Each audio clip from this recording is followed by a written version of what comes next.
क्या दो फेज में कम वोटिंग होने के बावजूद नरेंद्र मोदी में ही दम है या फिर मोदी की सीटें 400 से कम होने के संकेत हैं? अगर हां तो मोदी कितनी सीट जीत पाएंगे? क्या 300 पर रुक जाएंगे या 272 से नीचे चले जाएंगे? क्या वाकई ऐसा ही है या फिर ग्राउंड रियलिटी कुछ और ही है? 24 में क्या होने वाला है, इसकी एक एक डिटेल इस रिपोर्ट से आपको समझाते हैं। 24 के शुरुआती दो फेज में वोट परसेंट हुआ कम, तो क्या अब मोदी का 400 नहीं कंफर्म? क्या सच में मोदी 400 पार नहीं जा रहे? अगर हां तो फिर 24 में कितना ला रहे हैं? 370, 350, 330, 300, 272 या फिर इससे भी कम? क्या है इंडिकेशन?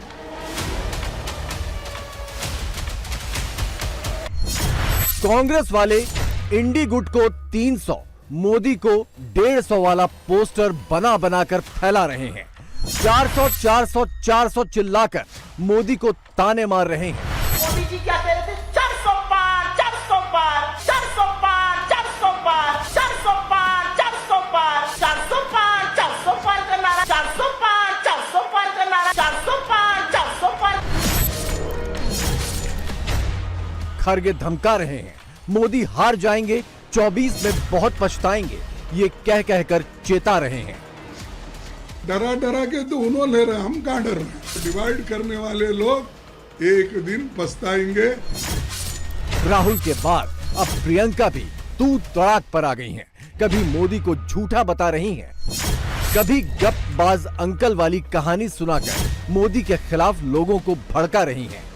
मैं दावे के साथ कह सकती हूँ कि ये देश का पहला प्रधानमंत्री होगा, देश का पहला प्रधानमंत्री होगा, देश का पहला प्रधानमंत्री होगा, देश का पहला प्रधानमंत्री होगा जो आपके सामने इस तरह से झूठ बोलता है, झूठ बोलता है, झूठ बोलता है, झूठ बोलता है। तो क्या सच में मोदी नहीं आ रहे हैं या फिर मोदी के दुश्मन शुरुआती दो राउंड्स में कम वोटिंग परसेंटेज की आड़ में छिपकर सिर्फ मोदी के खिलाफ माहौल बना रहे हैं? पहले आपको इसके कुछ सबूत दिखाते हैं। सैंपल नंबर 1 देखिए।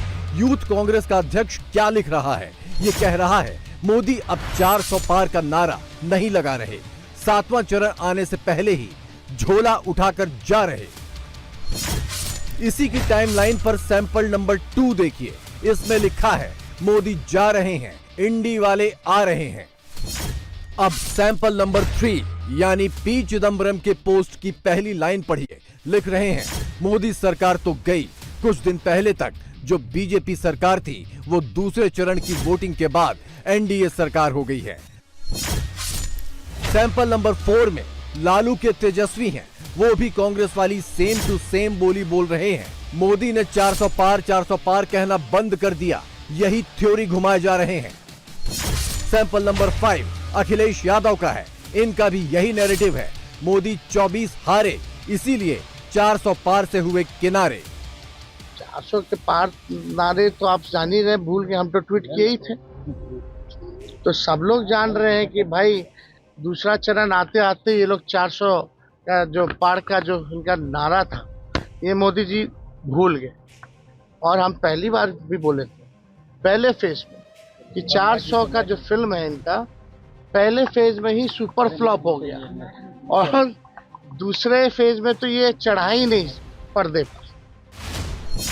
सेकंड राउंड की वोटिंग के बाद इंडी अलायंस ने अपने इकोसिस्टम को काम पर लगा दिया है। सबको एक ही टास्क सौंपा है, मोदी के नंबर घटाओ, इंडी के नंबर बढ़ा चढ़ा कर दिखाओ। मोदी विरोधी गुट का स्लीपर सेल अपनी ग्राउंड रिपोर्ट वाली मनोहर कहानियां सुना रहा है। मोदी को 0 तो कांग्रेस को दूसरे चरण का हीरो बता रहा है। 300, 150, 300, 150 अलग अलग हैंडल्स पर यही स्कोर घूम रहा है। कोई बंगाल का डेटा दिखा रहा है, कोई केरल का, तो कोई यूपी का स्कोर बता रहा है। ये इकोसिस्टम हर सोशल मीडिया प्लेटफॉर्म पर मोदी की सीटें ही घटा रहा है। और तो और नतीजा अभी आया नहीं, मगर सिर्फ ख्याली रुझान के आधार पर इस इकोसिस्टम ने राहुल को अगला पीएम भी बना डाला है। लाल किले के बाहर राहुल की फोटो चिपकाकर वीडियो बना डाला। प्राइम मिनिस्टर राहुल गांधी वाला ढोल भी बजाना शुरू कर दिया है।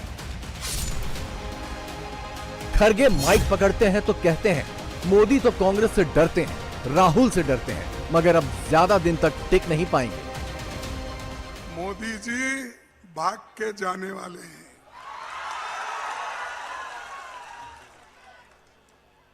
और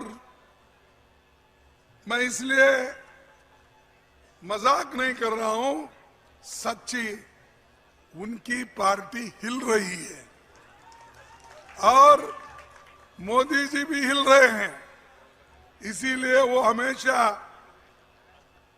कांग्रेस को टीका करते रहती है, गांधी फैमिली को टीका करती है, सोनिया गांधी को, इंदिरा गांधी जी को, राहुल गांधी को, प्रियंका गांधी को, सबको मोदी गालियां देते रहते हैं। गालियां इसलिए देते हैं कि वो कांग्रेस से डरते हैं और राहुल से डरते हैं, और राहुल से डरने वाला आदमी बहुत दिन टिक नहीं सकता। वो आज नहीं कल उसको गद्दी छोड़ के जाना पड़ेगा। तो क्या सच में ऐसा ही होने जा रहा है या फिर एंटी मोदी मोर्चे का ये पूरा का पूरा फॉल्स नैरेटिव ही पंक्चर होने वाला है? 2 चरणों के चुनाव ने अब तक जो रुझान दिए हैं वो ये दिए हैं कि देश की जो आवाज है कि फिर एक बार मोदी सरकार, या पूरे देश की आज जो एक स्वर देश के अंदर से निकल रहा है कि अब की बार 400 पार, उधर एनडीए भारतीय जनता पार्टी के नेतृत्व में बढ़ रहा है। 400 के पार है तो है, और कल की वोटिंग में भी मैसिव समर्थन मिला है, पहले भी मिला है। सभी सीट हम जीत रहे हैं।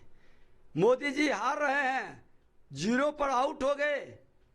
ये बिहार के शहजादे तेजस्वी यादव जी और देश के शहजादे राहुल गांधी जी को जो स्क्रिप्ट लिख के देता है, करोड़ों रुपया लगा के एक बड़ी टीम बैठाए हैं, और वो जो स्क्रिप्ट लिख के देगा, जो वो मुगालते में इनको रखेगा, वही भाषा बोलेंगे। जमीनी हकीकत इनको पता नहीं है। विरोधियों के तमाम दावों के उलट एक ग्राउंड रियलिटी ये भी है कि मोदी अगर 400 के पार नहीं जाएंगे तो 300 से नीचे भी नहीं आएंगे।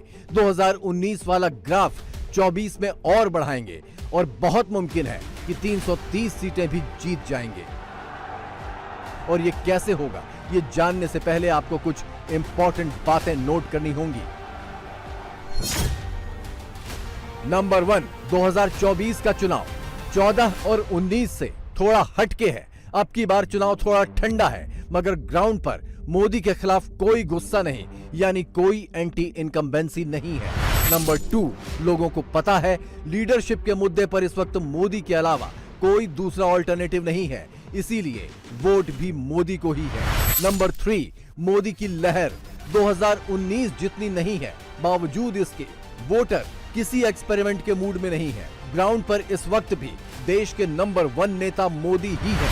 नंबर 4, गांव देहात में जहां वोटर्स का एक बड़ा तबका है, उनके बीच विपक्ष की डिक्टेटरशिप और तानाशाह वाली थ्योरी फ्लॉप हो चुकी है। हर कोई इस थ्योरी को रिजेक्ट कर रहा है। और नंबर 5, कांग्रेस इस वक्त भी सबसे कमजोर कड़ी है। उसके पास बूथ लेवल पर कोई इफेक्टिव टूल नहीं है और यहां मोदी को ही एज है। बीजेपी एक कार्डर बेस्ड पार्टी है जिसकी पकड़ ग्रास रूट लेवल पर कांग्रेस की तुलना में कहीं ज्यादा है।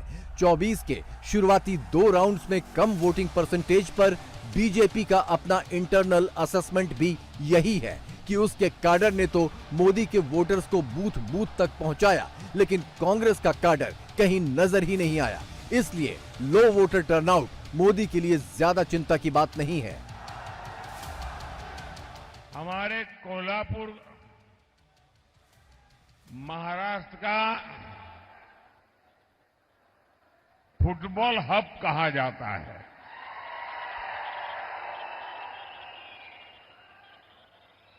फुटबॉल यहां के युवाओं में बहुत पॉपुलर है और आपको अगर फुटबॉल की भाषा में मैं बताऊं तो कल दूसरे चरण का मतदान पूरा होने के बाद बीजेपी और एनडीए 2-0 से आगे चल रहे हैं।